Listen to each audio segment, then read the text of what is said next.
اللہ محمد کو ماما کو 10,000 گائیں دے گا، مطلب اتنے سیدھے لوگ دے گا کہ جو محمد رسول اللہ کتنے آگیاکاری ہوں گے کہ نبی اگر ایک حکم دے دیں گے تو وہ مان لیں گے۔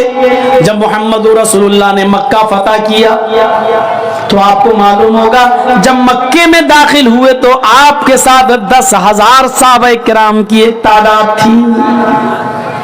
10,000 صحابہ کرام مکے کے اندر داخل ہوتے ہیں۔ محمد رسول اللہ صلی اللہ علیہ وسلم مکے میں داخل ہونے کے بعد، مکے کو اپنے کنٹرول میں لینے کے بعد، مکے پر اپنا نینترن جمانے کے بعد، مکے پر قبضہ کرنے کے بعد، مکے کو اپنے ہاتھ میں لینے کے بعد آپ سب سے پہلے خانہ کعبہ میں گھستے ہیں۔ خانہ کعبہ میں گھستے ہی سب سے پہلے وہاں رکھی ہوئی 360 مورتیوں کو ہٹاتے ہیں۔ الرحیق المختوم پڑھیے شیخ صفی الرحمن مبارکپوری رحمت اللہ علیہ کی۔ آپ نے حضرت علی کا کاندھا چوائس کیا۔ حضرت علی نے اللہ کے نبی کو اپنے کاندھے کے اوپر سوار کر لیا۔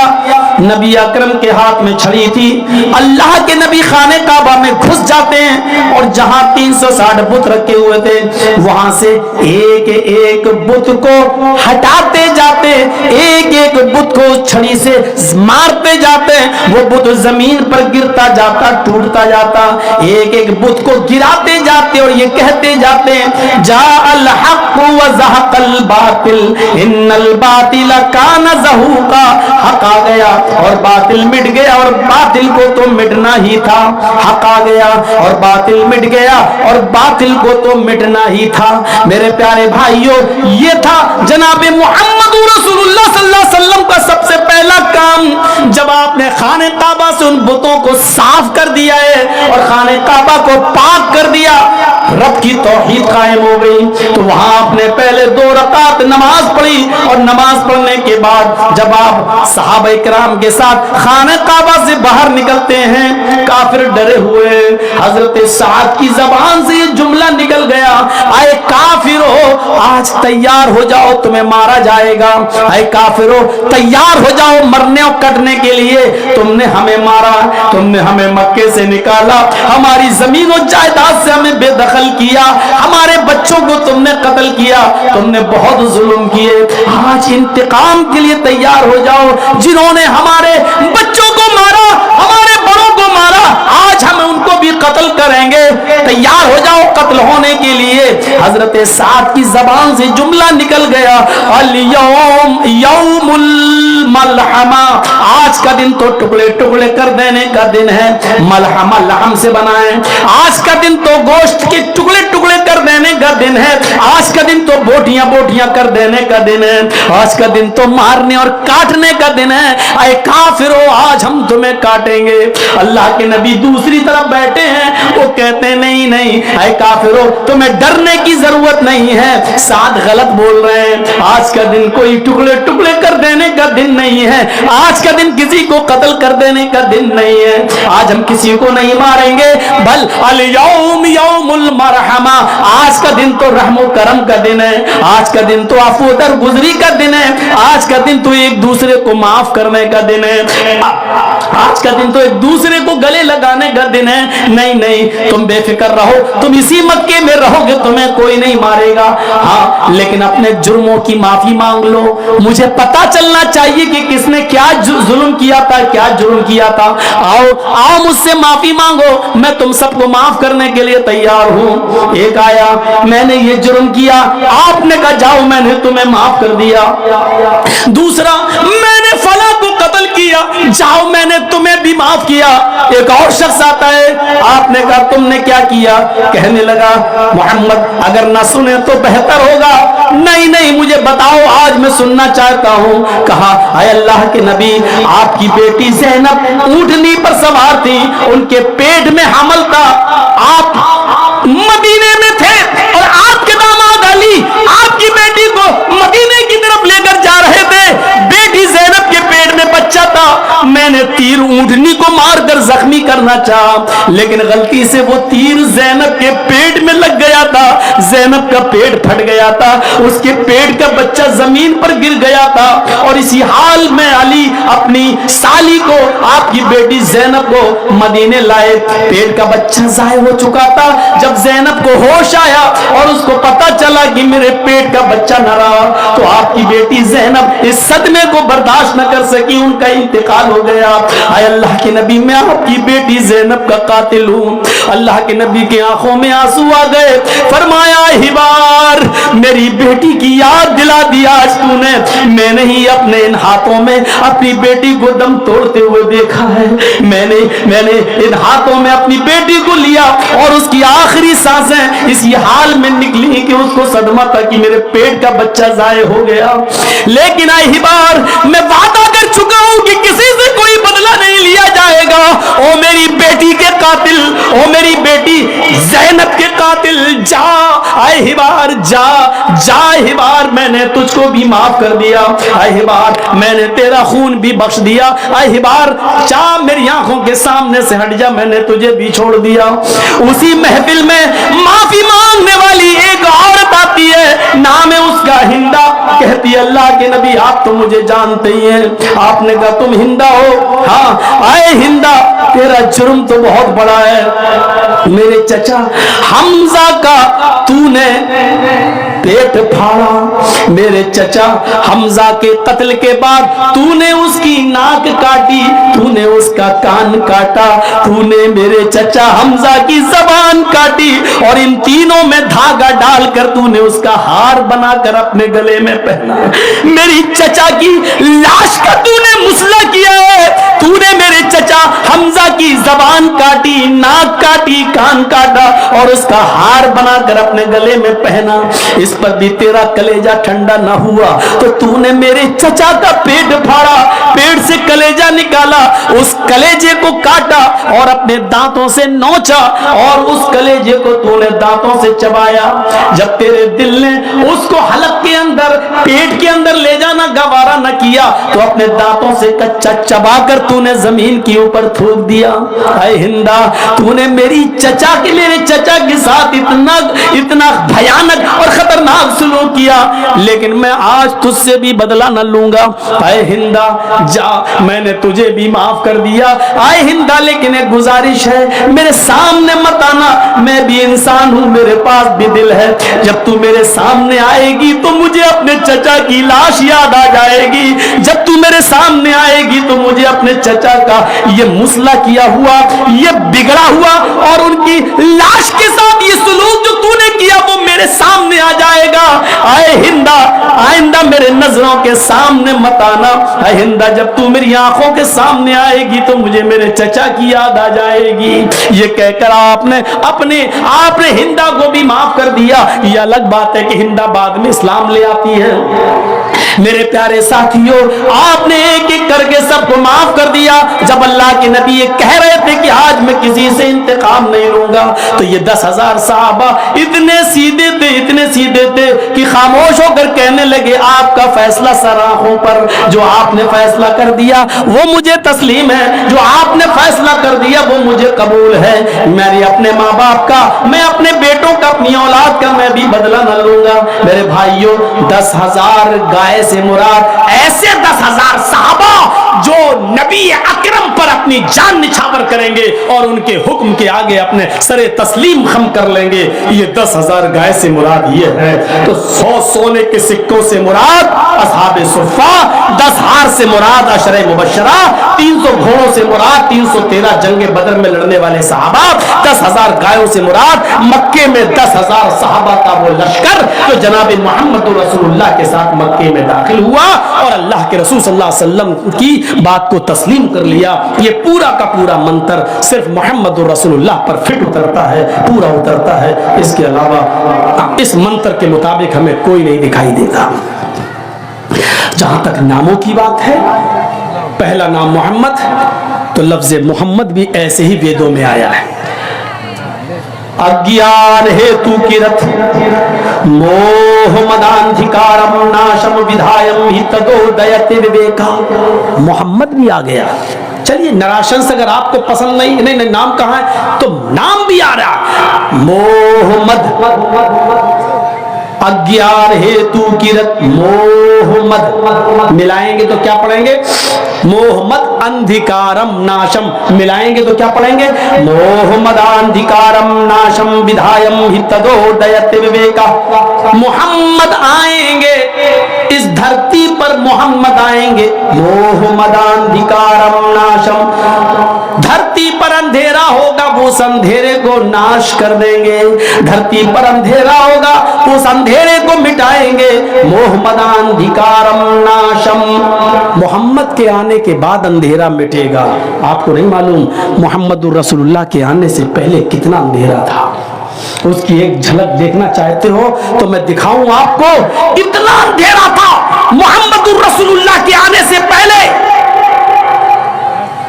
کہ لوگ شراب میں اتنے مست تھے کہ ان کے گھر میں جب کوئی بچہ پیدا ہوتا تھا تو ماں اپنے بچے کو دودھ کا قطرہ منہ میں نہیں ڈالتی تھی پانی کا قطرہ منہ میں نہیں ڈالتی تھی بچہ ماں کے پیٹ سے باہر آتا تھا تو شراب کے قطرے اور شراب کی بوندیں اس بچے کے منہ میں ڈالی جاتی تھی اور اس پر فخر کیا جاتا تھا کہ میں نے اپنے بچے کو پیدا ہونے کے بعد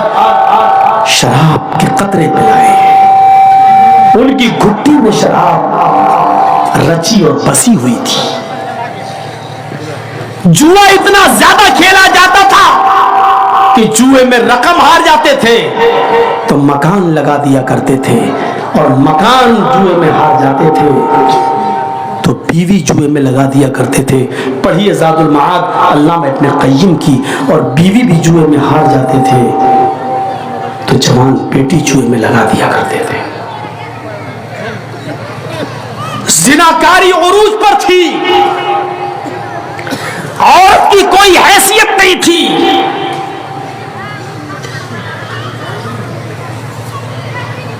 بچی کے پیدا ہونے کے بعد ظالم باپ 4 سال تک بچی کو اپنے گھر میں پالتا تھا 4 سال تک پوستا تھا بڑا کرتا تھا اور 4 سال کی ہو جانے کے بعد بیوی سے کہتا تھا کہ بچی اب 4 سال کی ہو گئی ہے اب اس کو ہم دفن کریں گے ماں کو حکم دیتا تھا بیوی کو نہلاؤ دھلاؤ ماں روتے ہوئے اپنی بچی کو نہلاتی تھی کپڑے پہناتی تھی ظالم اور شقی القلب باپ بیٹی کی انگلی پکڑ کے کہتا چلو میلے میں نئے کپڑے پہنائے جاتے تھے اور جنگل کی طرف باپ لے کے چلتا تھا جہاں پہلے سے گڑھا کھودا وہ تیار ہوتا تھا اور اس گڈھے کے پاس لے جا کر کہتا تھا کہ بیٹی ذرا اس گڈھے میں جھانک کر دیکھو تمہاری ماں تمہیں نظر آئیں گی بچی جنگل میں اپنی ماں کا چہرہ دیکھنے کے لیے اس گڈھے میں جھانکتی پیچھے سے شقی القلب کسائی باپ بچی کو دھکا دے دیتا اور وہ قبر کے اندر گڈھے میں گر جاتی پھر یہ مٹی ڈالتا جہاں تک ہو سکتا وہ ننھے منھے ہاتھوں سے مٹی ہٹاتی لیکن شقی القلب باپ کا دل نہیں پسیجتا وہ چیختی چلاتی لیکن اس کا دل موم نہیں ہوتا پورا کا پورا مٹی سے پاٹ دیتا اور اس وقت تک قبر کے پاس گڈھے کے پاس کھڑا رہتا جب تک اس بچی کی آخری سانس نہیں نکل جاتی اور وہ رو رو کر مر نہیں جاتی تب تک وہ نہیں آتا اور مر جانے کے بعد پھر اپنی قوم میں آتا شراب کی بوتل اٹھا کر ہنستے ہوئے فخر کے ساتھ کہتا کہ آج میں نے اپنی بیٹی کو دفن کر دیا اس سے زیادہ شقی اور قلبی کیا ہوگی اس سے زیادہ اندھکار کیا ہوگا اس سے زیادہ اندھیرا کیا ہوگا آج بھی بچے مارے جاتے ہیں ماں کے پیٹ میں الٹرا ساؤنڈ پر چیک کرایا گیا بتایا لڑکی ہے صاحب 3 لڑکیاں پہلے سے 4تھی بھی لڑکی نہیں صاحب ایبارشن کرا دیا لکھا ہے ہاسپٹل میں یہاں بھروڑ کی لنگ کی جانچ نہیں کی جاتی ہے یہ اپرادھ ہے لکھا ہوتا ہے ہاسپٹلز میں لیکن پسے پردہ سارے کام ہو رہے ہیں کیا کالج میں پڑھنے والے لڑکے اور لڑکیوں کے ساتھ ہونے والی غلطیوں پر جب کالج کی لڑکیوں کا حمل ٹھہرا ٹھہر جاتا ہے تو کیا ان کا ایبورشن نہیں ہو رہا ہے؟ کیا وہ بچے نہیں گرائے جا رہے ہیں؟ کیا حمل ساقط نہیں ہو رہے ہیں؟ سب کچھ ہو رہا ہے پسے پردہ، سب کچھ ہو رہا ہے پسے پردہ، پیٹھ کے پیچھے، سامنے نہ صحیح لیکن سارے ہاسپٹل میں ہو رہا ہے، بچے گرائے جا رہے ہیں۔ ناجائز بچے تو چھوڑو، جائز بچے بھی گرائے جا رہے ہیں۔ 3 لڑکیاں ہیں، چوتھی بھی پیٹ میں بچی ہے، نہیں صاحب ڈاکٹر صاحب گرا دو۔ یاد رکھنا، جتنے لوگ بیٹھے ہو سن لو، اگر کسی نے یہ جرم کیا ہے اور اپنی بیوی سے کروایا ہے یا اپنے بچے کا حمل ساقط کروایا ہے، ابھی جاؤ توبہ کرو، گڑگڑاؤ رب کے سامنے، اس کو رحم آ جائے تو اللہ تعالیٰ معاف بھی کر سکتا ہے، غفور الرحیم ہے وہ، ورنہ جرم بہت بڑا ہے۔ جس نے اپنی بیوی کے پیٹ سے بچہ گروایا، چاہے وہ حمل 10 دن کا ہی کیوں نہ ہو، 15 دن کا کیوں نہ ہو، حمل ٹھہرنے کے بعد گربھ کے اندر بچہ ٹھہر جانے کے بعد اس کو گروانا اتنا بڑا جرم ہے، اتنا بڑا جرم ہے کہ بخاری شریف کی حدیث ہے، اللہ کے نبی فرماتے ہیں جس نے دنیا میں اپنے بچے کو اپنی بیوی کے پیٹ سے ابارشن کروا دیا،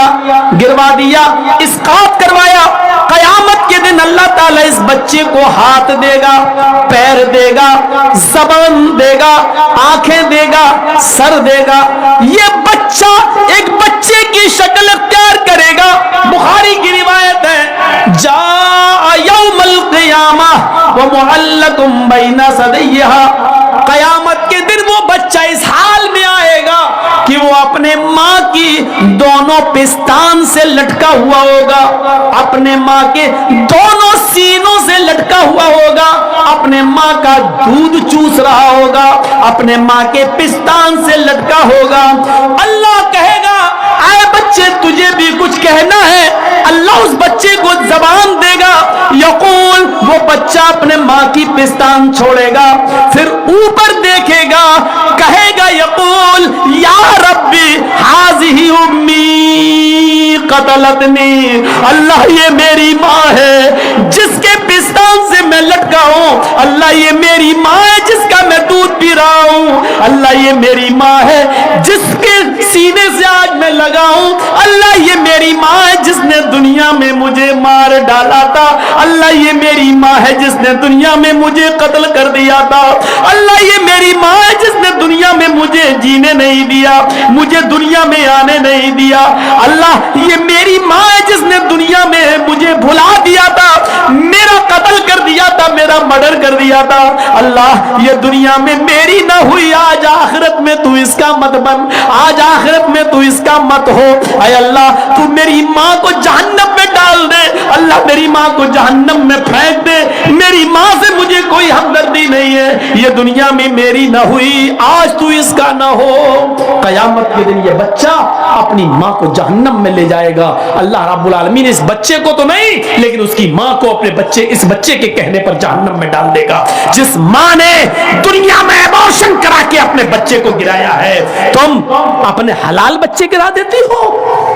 اپنے شوہر کے بچے گرا دیتی ہو، صرف اس لیے کہ وہ لڑکی ہے۔ اسلام نے تو حرام اولاد کو بھی گرانے کی اجازت نہیں دی ہے۔ اس واقعے کو نہیں پڑھا جو اللہ کے رسول کے پاس ایک عورت آتی ہے اور کہتی ہے انی قد اصبت الحد یا رسول اللہ، اے اللہ کے نبی میں حد کو پہنچ چکی ہوں اور مجھے پاک کر دو۔ اللہ کے نبی نے کہا ٹھیک ہے اس کو لے جاؤ سنسار کر دو، کہنے لگی میرے پیٹ میں بچہ ہے، آپ نے کہا پھر تجھے ابھی سنسار نہیں کیا جائے گا، جاؤ جب بچہ پیدا ہو جائے تب آنا، بچے کو لے کر آئی گا، اب تو پیدا ہو چکا ہے، آپ نے کہا اس بچے کے ہونٹوں میں تیرا دودھ لگا ہوا ہے، مطلب اس بچے کو تیرے دودھ کی ضرورت ہے، جب تک وہ تیرا دودھ پیے گا تجھے قتل نہیں کیا جائے گا، جب وہ تیرا دودھ چھوڑ دے اور روٹی کھانے لگے تب تجھے قتل کیا جائے گا۔ اسلام تو حرام اولاد گرانے کی اجازت نہیں دیتا، تم تو اپنے حلال اولاد گرا دیتی ہو۔ قیامت کے دن یہ عورتیں بہت سخت عذاب میں مبتلا ہوں گی جنہوں نے دنیا میں اپنے بچوں کو گروایا ہے۔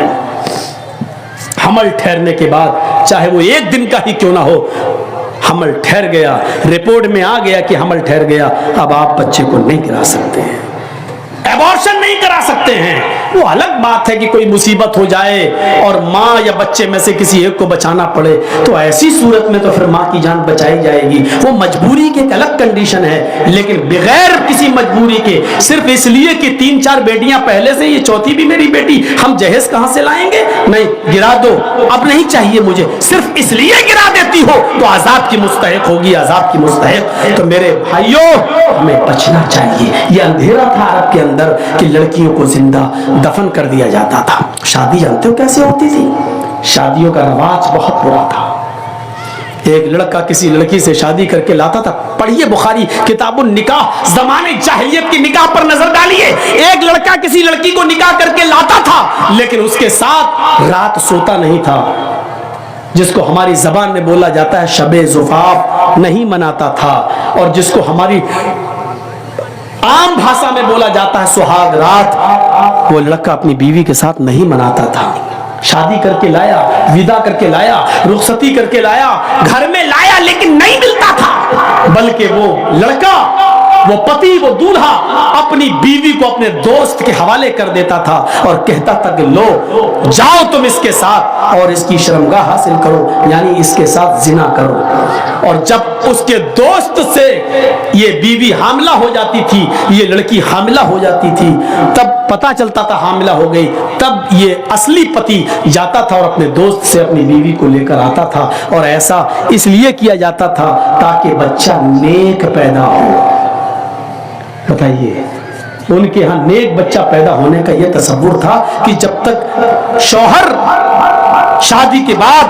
اپنی بیوی کو کسی دوست کے بستر پہ نہ بھیج دے اور اس سے حمل نہ ٹھہر جائے، تب تک اس بیوی کو اپنی بیوی کی طرح نہیں اپنایا جا سکتا ہے، اس سے ملا نہیں جا سکتا ہے۔ اور یہ اس سماج میں اس لیے ایسا کیا جاتا ہو کہ اس سے بچہ شریف پیدا ہو، تو وہاں کی شرافت آپ سمجھ سکتے ہیں۔ جیسے ہمارے ملک میں ایک دھرم ایسا بھی ہے جس کے بڑے بڑے گرو ننگے رہتے ہیں، مارکیٹ میں ننگے گھومتے ہیں اور عورتیں ان کے پیچھے پیچھے گھومتی ہیں،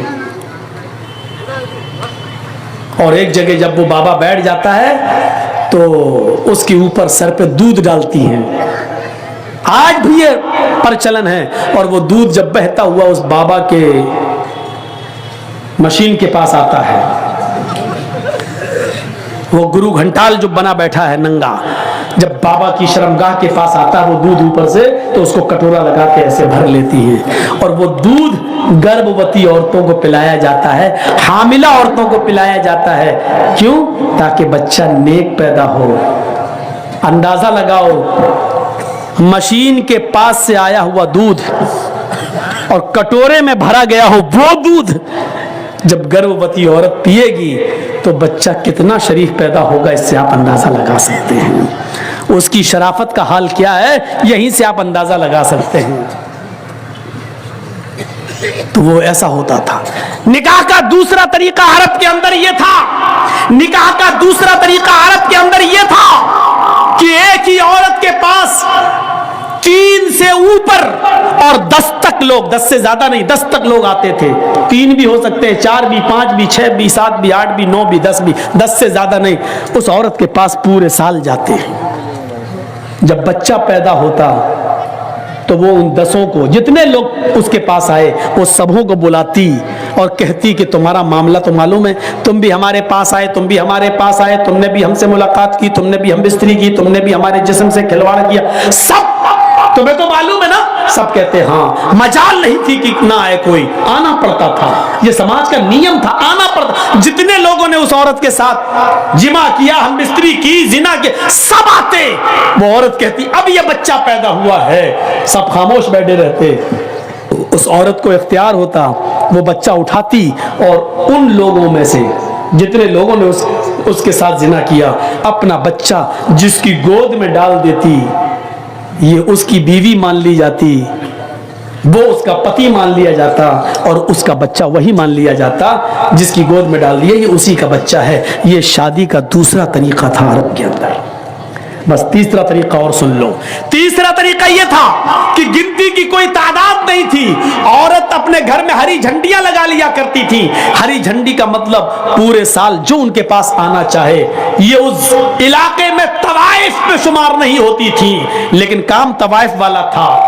پورے سال آنے والے کسی آدمی کو منع نہیں کرتی تھی. 9 مہینے 10 مہینے کے بعد جب اس عورت کی کوکھ سے بچہ پیدا ہوتا تو جتنے لوگ اس سے ملے سب کو بلاتی, اور مجال نہیں کہ کوئی نہ آئے, سب کو آنا پڑتا. سب کو لائن سے بٹھا دیتی. خانہ کعبہ جو پہلے ان کے ہاتھ میں تھا, وہاں قیافہ شناس کو بلایا جاتا. وہ آتا اور اس سے کہا جاتا کہ اس بچے کی شکل دیکھو, ان لوگوں میں سے کس سے سب سے زیادہ مل رہی ہے. وہ دیکھتا, چیک کرتا, اور اتنے لوگوں میں جس آدمی سے اس بچے کی شکل سب سے زیادہ مل رہی ہوتی, قریب ہوتی, یہ اس کی گود میں بچہ ڈال دیتا اور اس عورت کو اس کے ساتھ بھیج دیتا. یہ شادی کا تیسرا طریقہ تھا. محمد اندھکارم ناشم, محمد آئیں گے تو اندھیرا ناش کر دیں گے. اب دیکھیے اسلام جب آتا ہے تو زمانے جاہلیت کے سارے نکاح ختم کر دیے جاتے ہیں, اور اسلام نے عورت کو اتنی عزت دے دی کہ اب نکاح کے لیے جب بیٹھ گیا دولہا, پہلی بات تو بارات کا تصور ہے نہیں, اب آ گئی تو بیٹھ گیا تو پہلے لڑکے کا نکاح نہیں ہوگا, پہلے لڑکی کا ہوگا. ایک وکیل 2 گواہ لڑکی کے پاس جائیں گے, اس سے پہلے اجازت لیں گے, تمہارا نکاح فلاں کے ساتھ کیا جا رہا ہے, کیا تمہیں قبول ہے؟ وہ دستخط کرے گی رجسٹر پر, اور اس کا دستخط ہی یہ مان لیا جائے گا کہ اس کی اجازت ہے. پھر اس کے بعد لڑکے کا نکاح. یہ اسلام نے عورت کو عزت دی ہے. زبردستی کوئی کسی لڑکی کے ساتھ نکاح نہیں کر سکتا ہے. کچھ جاہل لوگ ایسے ہوتے ہیں, لڑکی کا نکاح کرنے گئے تو وہاں کہتے ہیں ہاں بیٹا فلاں کے ساتھ تمہارا نکاح ہو رہا ہے, تم نے قبول کیا؟ اور وہ بیٹھی ہے بیچاری شرم کی وجہ سے, اور یہ زبردستی, ارے بولو بیٹا کیا, وہ شرما رہی ہے. اب بار بار کہلوا رہے ہیں بولو کیا, اب بیٹھی ہے بیچاری. اب اس کی سہیلیاں بھی اس سے کہہ رہی ہیں بول دے ہاں ہاں بول دے. ارے جاہلو, زندگی بھر جاہلی رہو گے, پاگل رہو. سب حدیث میں ہے اذنھا سماتھا, اس کی خاموشی ہی اس کی اجازت ہے, تو کیوں زبردستی اس سے کہلوا رہے ہو؟ کنواری ہے, باقرہ ہے, غیر شادی شدہ ہے, اس کا زبان سے بولنا ضروری نہیں ہے. ایک بار آپ اس سے پوچھئے کہ فلاں فلاں کے ساتھ تمہارا نکاح کیا جا رہا ہے, کیا تم اس لڑکے کے ساتھ نکاح تمہیں قبول ہے؟ بس ایک بار اس سے پوچھئے, وہ خاموش ہو جاتی ہے, وہی اس کی اجازت ہو گئی. مت پوچھواؤ زبردستی, وہ خاموش رہتی ہے تو سمجھ لو کہ وہ راضی ہے. شرمیلی ہوتی ہیں لڑکیاں, نہیں بولیں گی جلدی, اس لیے بلواؤ نہیں زبردستی. وہ خاموش ہے, سمجھ لو کہ اس نے اجازت دے دی. رجسٹر بڑھاؤ اور کہہ دو کہ دستخط کر دو. پڑھی لکھی ہے تو دستخط کر دے, نہیں پڑھی لکھی ہے تو انگوٹھا لگا دے, ہو گیا نکاح, اس کی اجازت ہو گئی. اس کا زبان سے کہنا ضروری نہیں ہے. پھر لڑکے کے پاس آئیے اور لڑکے کا نکاح پڑھائیے. اسلام نے یہ اجازت, یہ عزت دی ہے لڑکی کو. لڑکے والے کو پیغام بھیجنا پڑے گا لڑکی والے کے پاس. آج کل تو لٹس ہو رہی ہے. لڑکیوں کے ماں باپ پہلے ہی ہاں یہ لڑکا اچھا ہے, ان کے ماں باپ سے بات کر رہے ہیں, ٹھیک ہے بھائی میری بیٹی آپ کے لڑکے کے ساتھ نکاح. لڑکیاں والے آج جا رہے ہیں, جبکہ لڑکی والوں کو حق, ٹھیک ہے جا رہے ہیں, میں منع نہیں کر رہا ہوں, اجازت ہے, جا سکتے ہیں, لیکن اسلام لڑکے والوں کو حکم دیتا ہے کہ وہ لڑکی کے سے رشتہ مانگیں, لڑکی کے ماں باپ کے پاس جائیں, ان سے لڑکی طلب کریں. اذا خطب الیکم من ترضون دینہ وخلقہ, اے لڑکیوں کے ماں باپ, لڑکیوں والوں, جب تمہارے پاس کسی لڑکے کا پیغام نکاح کے لیے آئے, تمہاری بیٹی سے شادی کے لیے آئے, اور اس لڑکے کا اخلاق تمہیں پسند ہو, اس لڑکے کی دینداری تمہیں پسند ہو, فزوجوہ, تو اپنی بیٹی کا نکاح اس لڑکے کے ساتھ کر دو. انکار مت کرو. اگر نمازی ہے, روزدار ہے, بااخلاق ہے, کماتا ہے, آپ کی بیٹی کو کھلانے پلانے کی طاقت رکھتا ہے, بس اتنا دیکھ لو. اگر اس کی دینداری, اس کا اخلاق تمہیں پسند آ جائے تو